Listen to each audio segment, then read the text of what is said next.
الشیطان الرجیم بسم اللہ الرحمن الرحیم ان اولیاؤہ الا المتقون ولکن اکثرهم لا یعلمون صدق اللہ مولانا العظیم۔ تو ہے وہ غوث کہ ہر غوث ہے شیدا تیرا، اور تو ہے وہ غیث کہ ہر غیث ہے پیاسا تیرا، اور راج کس شہر پہ کرتے نہیں تیرے خدام، باج کس نہر سے لیتا نہیں دریا تیرا۔ اللہ تبارک و تعالی جلالہ واتم برہانہ وعظم شانہ وجل ذکرہ واسع ذکرہ کی بارگاہ میں حمد و ثنا بیان کرنے کے بعد حضور تاجدار کائنات مفخر موجودات دستگیر جہاں حامی بے کسا سید سروراں قائد المرسلین خاتم النبیین و خاتم المعصومین حضرت سیدنا محمد رسول اللہ صلی اللہ علیہ وآلہ وبارک وسلم کے حضور ناز میں اور آپ کے دربار گوہربار میں اپنی عقیدتوں، ارادتوں اور محبتوں کا نذرانہ اور خراج پیش کرنے کے بعد نہایت ہی عزت و تعظیم کے لائق قبلہ پیر طریقت رہبر شریعت دربار عالیہ نقشبندیہ ادریسیہ گرجوں کے سجادہ نشین حضرت پیر سید عابد حسین شاہ صاحب کاظمی المشہدی البوستی دامت برکاتہ العالیہ، اور محفل میں موجود حضرات سامعین، منتظمین، متابعین، متوسلین، محبین، معتقدین، مریدین، السلام علیکم ورحمۃ اللہ وبرکاتہ۔ اللہ تبارک و تعالیٰ کا شکر، اس کا فضل، اس کا احسان، اس کی بے پایا لطف و کرم کہ اس نے ہمیں قبلہ پیر طریقت رہبر شریعت حضرت پیر سید عاشق حسین شاہ صاحب قاسمی المشہدی الموستی نقشبندی رحمت اللہ تعالیٰ علیہ ونور اللہ مرکزہ کے مزار پر انوار پر بڑی 11ویں شریف منانے کی توفیق عطا فرمائے۔ ویسے تو ہماری ہر ماہ یہاں حاضری ہوتی ہے اور ہر ماہ ہم یہاں حاضر ہو کر 11ویں شریف کی ماہانہ محفل کا اہتمام کرتے ہیں، لیکن آج جو ہے وہ بڑی 11ویں شریف ہے، جس 11ویں شریف والے کی ہم نسبت سے اور اس کے ادب سے ہر ماہ مناتے ہیں، آج اس کا عرس ہو رہا ہے۔ تو اس وجہ سے ہم اپنی عقیدتوں اور محبتوں کا اظہار فرما رہے ہیں۔ موقع کی مناسبت سے چند کلمات عرض کرتا ہوں، امید ہے آپ توجہ سے سماعت فرمائیں گے۔ اللہ کے جو بندے ہوتے ہیں اور اللہ کے دوست ہوتے ہیں، ان کا ذکر ہم سنتے بھی ہیں، کرتے بھی ہیں۔ اتنا ہم اپنے باپ دادا کا ذکر نہیں کرتے کہ جتنا ہم ان کا ذکر کرتے ہیں، کیونکہ رب نے فرمایا فَاذْكُرُونِی أَذْكُرْكُمْ کہ تم میرا ذکر کرو میں تمہارا ذکر کروں گا۔ تو گلی گلی جگہ جگہ آپ کا تذکرہ ہوتا ہے، اور حضور شیخ الکل غوث العظم محبوب سبحانی ابو محمد محی الدین شیخ عبد القادر جیلانی آپ کا تذکرہ اور آپ کا عرس صرف سالانہ نہیں ہوتا، ماہانہ ہر ماہ آپ کا عرس منایا جاتا ہے 11ویں کی صورت میں۔ تو پھر مجھے کہنے دیجئے کہ جس کا ہر سال عرس ہوتا ہے وہ پیر ہوتا ہے، جس کا ہر ماہ عرس ہو وہ پیرانے پیر ہوتا ہے۔ یہی فرق ہے جو بتاتا ہے کہ پیر وہ ہوتا، اگر ان کا بھی ہر ماہ عرس ہوتا تو وہ بھی پیر ہوتے، لیکن ان کا ہر ماہ عرس ہوتا ہے، سالانہ بھی ہوتا ہے، ماہانہ بھی ہوتا ہے، کیونکہ پیغام دیتا ہے کہ وہ پیرانے پیر ہوئے۔ اور یہ فرق کہاں سے نظر آیا، یہ فرق کیسے ظاہر ہوا کہ جب آپ نے ممبر پر کھڑے ہو کر کے اعلان کیا کہ قدمی ہادی علی رقبت کل ولی، لوگوں سن لو میرا یہ قدم تمام ولیوں کی گردن پر ہوگا۔ حضرت خواجہ معین الدین چشتی اجمیری سن رہے تھے، آپ نے فرمایا سب کی گردن پر ہے، میری آنکھوں پر ہے، پپلیوں پر ہے اور پلکوں پر بھی۔ یہ اللہ تبارک و تعالیٰ نے آپ کو شان عطا فرمائی۔ اور پھر غوث پاک قصیدہ غوثیہ میں فرماتے ہیں کہ ہر ایک ولی کو ایک قدم نصیب ہوتا ہے، ہر ولی کو ایک قدم نصیب ہوتا ہے، ایک سرپرستی نصیب ہوتی ہے۔ کسی کو ولایت موسوی کا قدم ملتا ہے، کسی کو ولایت عیسوی کا قدم ملتا ہے، اور کسی کو ولایت ابراہیمی کا قدم ملتا ہے۔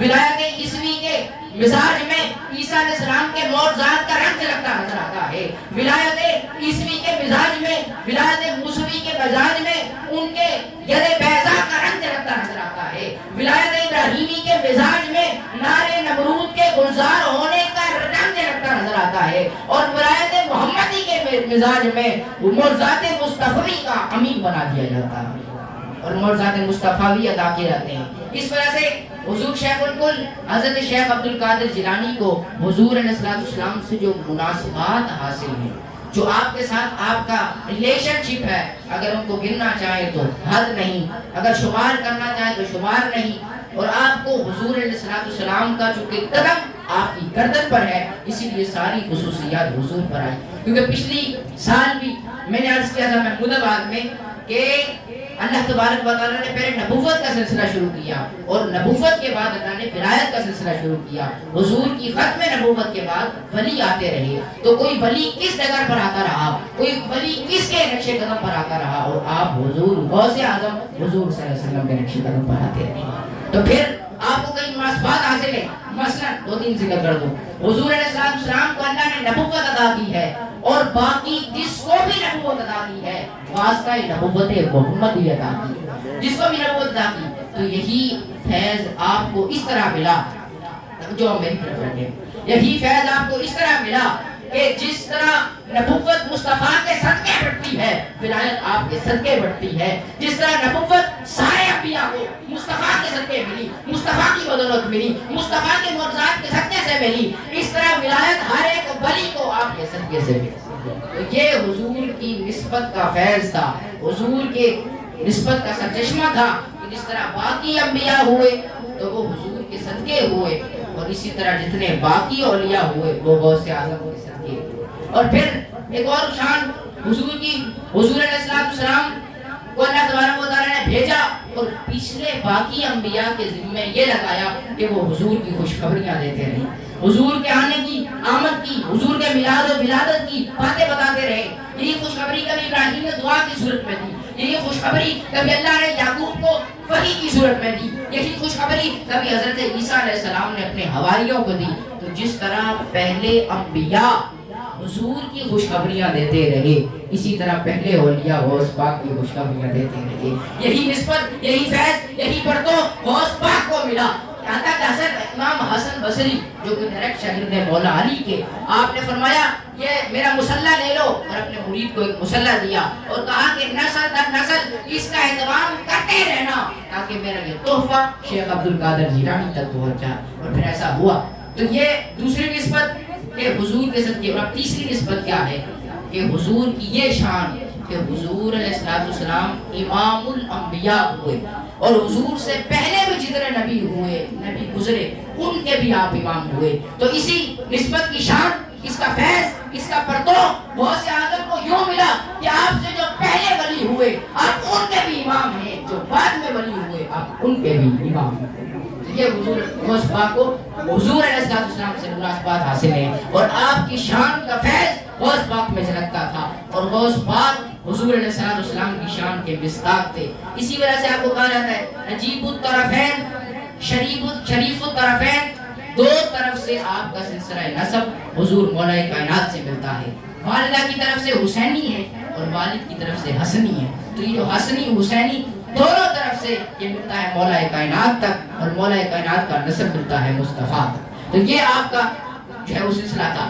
اور پھر جب اس گوہر نے دنیا میں آنا تھا، جب آپ نے دنیا میں جلوہ گری کرنی تھی، جب آپ نے اس دنیا کے اندر آپ کی ولادت ہونی تھی، تو یہ ایسے نہیں ہوتا۔ مائیں بھی وہ مائیں ہوتی ہیں، باپ بھی وہ باپ ہوتے ہیں، ان کی زندگی میں اپنے سارے، ان کی زندگی میں تقویٰ و دولت کی طہارت اتنی ہوتی ہے کہ بیٹا وہ پیدا ہوتا ہے جس کا قدم تمام ولیوں کی گردن پر ہوتا ہے۔ حضرت جنید بغدادی رضی اللہ تعالیٰ عنہ، آپ کھڑے ہوئے اور آپ نے مشاہدہ حق کیا، اور اللہ تبارک و تعالیٰ اس کو کثیر علماء نے اپنی کتابوں میں نقل فرمایا۔ آپ نے مشاہدہ حق کیا، اور مشاہدہ حق کے اندر آپ نے دیکھا کہ میرے اور اللہ کے درمیان جو قرب ہے اس قرب تک کوئی اور تو نہیں پہنچا، میں ہی ہوں۔ جب آپ نے دیکھا تو آپ نے دیکھ کر مشاہدہ فرمایا کہ میرے اور اللہ کے درمیان جو قرب ہے وہ فقط میرا ہے، اس تک کوئی اور ولی نہیں پہنچ سکا، اور یہ فقط میرا ہے۔ تو آپ کے دل میں خیال آیا اب میں اپنا اعلان کرنے والا ہوں، میں اعلان کر دیتا ہوں کہ میں ولی ہوں، میرے بعد جو بھی ولی ہوگا مجھ سے نیچے ہوگا، اوپر نہیں ہوگا۔ ابھی یہ اعلان کرنا تھا کہ کرنے والے تھے کہ حضرت غوث اعظم کی روح آپ کے اوپر جلوہ گر ہو گئی۔ آپ نے جب حضور حضرت غوث اعظم کا وہ مقام دیکھا دیکھا, اللہ کی بارگاہ میں وہ بلندی دیکھی, مقام حق میں وہ رفیعت دیکھی, تو آپ غش آ کر بے ہوش ہوئے, اور جب ہوش میں آئے تو سنا لوگوں سن لو, میرے بعد عبد القادر آنے والا ہے, میرے بعد عبد القادر آنے والا ہے, میرے بعد عبد القادر آنے والا ہے. اور یہ حق کے اندر, امت مصطفی کے اندر وہ دستگیر ہوں گے, وہ غوث سمدانی ہوں گے, وہ شہباز لامکانی ہوں گے, اور ان کو اذن ہوگا رب کی طرف سے کہ وہ یہ اعلان کریں کہ میرا قدم تمام ولیوں کی گردن پر ہے, اور ہر ولی اپنی گردن ان کے سامنے جھکا دے. تو یہ غوث اعظم رضی اللہ تعالیٰ عنہ کو یہ سعادت حاصل ہوئی. پھر جب اس کو آخری واقعہ میں بتا دوں تو پھر بات ختم کرتے ہیں. آپ نے جب دنیا میں آنا تھا اور دنیا میں جلوہ گری کرنی تھی, تو پھر کیا ہوا؟ آپ کے والد علیہ السلام, والد رضی اللہ تعالیٰ عنہ, جن کا نام تھا ابو صالح موسیٰ, جنگی دوست, وہ گیلان کا شہر ہے جیلان. آپ توجہ ساری میری طرف رکھیں گے تاکہ بات آگے چلے آرام سے. گیلان اور جیلان, گیلان کے اندر ایک چھوٹا سا قصبہ ہے جیلان, اس کے اندر آپ چل رہے تھے تو دیکھا کہ نہر آ رہی ہے, اور راستے میں ایک سیب آیا, اور سیب کا چونکہ حلال ہونا ثابت تھا, اور آپ کو بھوک کی وہ شدت تھی, وہ تڑپ تھی, پیاس تھی, آپ نے اٹھایا اور وہ سیب کھا لیا. اور پھر جب سیب کھا چکے تو پھر اللہ نے خیال ڈالا, تم نے خریدا, تم نے پیسوں سے لیا, اپنے پیسوں سے لیا, سیب کس کا تھا؟ کسی کا. تو جب تم نے کھا لیا تو پھر جب ایک ایک لقمے کا حلال و حرام کا وہ خیال رکھتے ہیں, خون کتنا پاکیزہ ہوتا ہے اور اولادیں کیسی رفیع پیدا ہوتی ہے. تو پھر جب آپ نے کھا لیا تو آپ اس کی الٹی سمت چل پڑے, جہاں سے سیب کا نہر اور نالا آ رہا تھا, آپ اس کی الٹی سمت چل پڑے, اور جاتے جاتے جب پہنچے وہاں پر تو اس باغ کے مالک سے اپنی ملاقات ہوئی. آپ نے کہا اس طرح میرا سیب ہے, میں نے کھا لیا ہے, تو آپ مجھ پر یہ معاف کر دیں تاکہ میری رگوں میں حلال خون باقاعدگی سے رہ جائے. بہرحال جب آپ نے اس سے کہا تو اس مالک نے دیکھا ہے کتنا پاکیزہ آدمی ہے اور کتنا پاکیزہ نوجوان ہے, ایک سیب معاف کرانے اتنے دور سے آ گیا, تو پھر اس کی زندگی میں نماز کا عالم کیا ہوگا, اس کی زندگی میں تقویٰ و طہارت کا عالم کیا ہوگا, اس کی زندگی میں اس کا تقویٰ اور زہد و ورع کتنی ہوگی, اور زکوٰۃ کی پابندی کتنی ہوگی. تو انہوں نے کہا کیوں نہ میں اپنی ایک پاکیزہ بیوی کا نکاح ہی سے کیوں نہ کر دوں. تو آپ نے کہا میری ایک شرط ہے. کیا شرط ہے؟ فرمایا ایک شرط یہ ہے کہ میری ایک بیٹی ہے, وہ نابینا ہے, اندھی ہے, بہری ہے, گونگی ہے, لولی لنگڑی ہے, اگر اس سے شادی کرو گے تو تب میں تمہیں معاف کر دوں گا. تو اب ہم میں سے کوئی ہوتا تو ہم کہتے ہیں پہلے تو کچھ آتا ہی نہیں, اور جب چلے جاتے تو بولتے ہیں بھائی سال بھر کا مسئلہ ہے, پوری زندگی اس کے ساتھ گزارنی ہے, ہمارا نسب اس کے ساتھ وابستہ ہونا ہے, تو پھر ہم کیسے نکاح کریں اس سے. لیکن غوث پاک کے والد تھے, تو اس گوہر نے جب دنیا میں آنا تھا تو پھر وہ غوث پاک کے والد تھے, تو آپ نے فرمایا ٹھیک ہے مجھے منظور ہے, میں نکاح کر لوں گا. نکاح ہو گیا, رخصتی ہو گئی, آپ چلے گئے. جب آپ گئے اور قدم رکھا اندر تو دیکھا کہ ایک خوبصورت نوجوان لڑکی اندر ہے, اور کوئی علامت نہیں, کوئی شرائط نہیں, اتنی حسین ہے, ہاتھ بھی اس کے کام کر رہے ہیں, آنکھ میں بھی کوئی مسئلہ نہیں, پاؤں سے بھی اس کا چلنا پھرنا ٹھیک ہے, اور زبان سے بھی وہ صحیح بولتی ہے. تو پھر آپ نے جب دیکھا یہ ماجرا, آپ نے جب اس ماجرے کو دیکھ لیا تو پھر آپ نے فرمایا کہ یار یہ کیا ہو گیا, مجھے کچھ اور شرائط بتائی تھی, مجھے کوئی اور علامتیں بتائی تھی, مجھے کچھ اور نشانیاں بتائی تھی, یہ کون سی نشانی پائی جا رہی. تو آپ گھر کے کمرے سے باہر نکل آئے. انہوں نے کہا اب تک تو میں اپنا سیب معاف کرا رہا ہوں, تو یہ نہ ہوگا اللہ کے یہاں کسی اور جرم میں پکڑا جاؤں. تو باہر نکل آئے تو پوچھا کہ آپ نے تو کہا تھا کہ وہ جو ہے وہ لولی ہے, لنگڑی ہے, کانی ہے, اندھی ہے, بہری ہے, اس میں تو کچھ بھی نہیں. تو آپ نے فرمایا بالکل صحیح بولا تھا, وہ جو میں نے کہا تھا نا نابینا ہے, اس کی آنکھ میں کسی نامحرم کو نہیں دیکھا. وہ جو میں نے کہا تھا بہری ہے, اس کی کانوں نے کسی نامحرم کی آوازوں کو نہیں سنا, اس نے کبھی غلط نہیں بولا. اور میں نے جو کہا تھا لولی لنگڑی ہے, اس کا قدم کبھی گناہ کی طرف نہیں اٹھا. پھر یہ پاکیزہ مرد ہو, وہ پاکیزہ عورت ہو, یہ بھی تقویٰ والے, یہ بھی تقویٰ والے, جب ان دونوں کا ملاپ ہوتا ہے تو پیدا ہونے والا عبد القادر ہوتا ہے. ان دونوں کی جب ملاپ ہوتا ہے, ان یہ دو پھول جب ملتے ہیں تو دنیا میں آنے والا وہ شیخ عبد القادر جیلانی کہلاتا ہے. ان دونوں پھولوں کی جب ملاقات ہوتی ہے تو پھر جو شخصیت آتی ہے وہ دنیا کے اندر غوث الاعظم بن جاتی ہے. تو پھر شیخ عبد القادر جیلانی دنیا میں آئے, اور آپ سے کسی نے پوچھ لیا, آپ بچے تھے, آپ سے کسی نے پوچھا کہ آپ کو پتہ کب چلا کہ آپ اللہ کے ولی ہیں. کسی نے پوچھ لیا کہ بھئی آپ تو شروع سے مادر ذات ولی اللہ ہے, ماں کے پیٹ سے ولی اللہ, پیدا ہو کر ولی نہیں بنے, پیدا ولی ہوئے. تو کسی نے پوچھا کہ آپ کو پتہ کیسے چلا کہ آپ ولی ہیں. وحدۃ الاسرار کے اندر یہ بات موجود ہے. آپ نے فرمایا جب میں مدرسے جاتا تھا تو غیب سے بھی دعوت آ رہی ہوتی تھی اللہ کے ولی کے لیے جگہ خالی کر دو, تو اللہ کے ولی کے لیے جگہ خالی کر دو. یعنی کہ بچپن سے ان کے واقعات. اور پھر یہ جو اللہ کے ولی ہوتے ہیں, اللہ کے دوست ہوتے ہیں, جب یہ دنیا میں آتے ہیں تو پھر یہ ثابت کرتے ہیں کہ یہ جو ہماری خوشخبریاں دی جا رہی تھی وہ کوئی اور نہیں تھی, واقعتاً اس کے مصداق ہم ہی ہیں. یہ نہ سمجھنا کہ اگر ہمارے علاوہ اہل ہم نہیں تو پھر کوئی اور کون ہو سکتا ہے, جس نے اس نقطے میں ثابت کرتے ہیں. اور پھر ولیوں کا ایک نقطہ بتا دوں جو آپ کے سیکھنے کے لیے, یہ تو ساری غوث پاک کے حوال ہو گئے, آپ کے سیکھنے کے لیے ایک بات لازمی یاد رکھ لیں. ولایت کا معنی ہوتا ہے, اور ولی جو ہوتا ہے, اور صوفی جو ہوتا ہے, اس کے دل میں ایک بات ہوتی ہے کہ وہ اپنے آپ کو مٹا دیتے ہیں, فنا ذات, اپنے آپ کو مٹا دیتے ہیں. اب وہ نہیں کرتے جو ان کی مرضی ہوتی ہے, اب وہ وہی کرتے ہیں جو اس کی مرضی ہوتی ہے. اب وہ نہیں کرتے جو وہ چاہتے ہیں, اب وہ کرتے ہیں جو وہ چاہتا ہے. وہ رلائے تو رونے پہ راضی, وہ ہنسائے تو ہنسنے پہ راضی. اب وہ کچھ کرتے ہیں جو خدا بتاتا جاتا ہے, اور ہر حال میں شریعت کی پاسداری کرتے ہیں. ایک بزرگ رہنا چاہ رہے تھے, دو بندے تھے, دونوں کو آگ لگی ہوئی تھی, دونوں اللہ کے ولی تھے, پیٹ میں آگ جل رہی تھی. آپ نے اپنے بندے سے پوچھا تم مجھے بتا سکتے ہو ان میں سے کامل کون ہے, ان میں سے اونچا کون ہے؟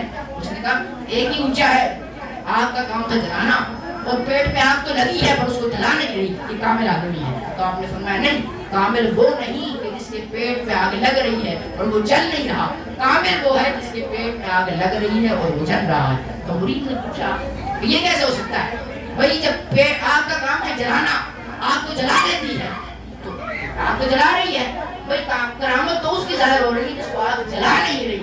تو پھر آپ کے جو شیخ نے کیا جواب دیا, آپ نے فرمایا جس کو آگ جلا رہی ہے اس کی توجہ ہے خدا کی طرف, اس کو نہیں پتا کہ میرے جسم میں آگ لگ بھی رہی ہے یا نہیں لگ رہی. لیکن جو دوسرا ہے اس کی توجہ اللہ سے ہٹ کر اپنے جسم کی طرف گئی, جب اس کے جسم کی طرف گئی تو پھر اس کو اپنے جسم کا خیال آیا تو اس نے کرامت ظاہر کر دی. تو کامل وہ نہیں کہ جس کے جسم کو آگ جلا رہی ہے, کامل وہ ہے کہ جس کے جسم کو آگ نہیں جلا رہی, وہ کرامت دکھا رہا ہے, اور جس کے جسم کو آگ جلا رہی ہے وہ استقامت دکھا رہا ہے. تو اسی لیے ولیوں کا ایک بہت اچھا فلسفہ ہوتا ہے کہ خود کو مٹا دینا, خود کو غرق کر دینا. جب وہ خود کو غرق کرتے ہیں, ولی کا معنی ہوتا ہے محکوم, اور ولی کا معنی ہوتا ہے حاکم.